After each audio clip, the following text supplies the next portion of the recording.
শিক্ষক শিক্ষার্থী সহ অংশীজনদের সাথে কথা বলে সিন্ডিকেটের অনুমোদন সাপেক্ষে চলতি মাসে শিক্ষা কার্যক্রম শুরু হতে পারে বলে আশা প্রকাশ করেছেন ঢাকা বিশ্ববিদ্যালয়ের উপাচার্য অধ্যাপক নিয়াজ আহমেদ খান। সোমবার সকালে বিশ্ববিদ্যালয়ের মুজাফফর আহমেদ চৌধুরী মিলনায়তনে ঢাকা বিশ্ববিদ্যালয় শিক্ষা ব্যবস্থার সংস্কার নিয়ে মতবিনিময় সভায় এই প্রত্যাশা করেন তিনি। উপাচার্য বলেন, বিশ্ববিদ্যালয় সর্বজনতার হবে।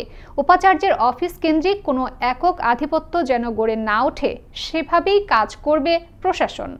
উপাচার্য, উপ-উপাচার্য, কোষাধ্যক্ষ এই তিনটি রেজিস্ট্রার সহ আমরা চাচ্ছি যে এনাদের মধ্যে একটা নিয়মিত যোগাযোগ হোক।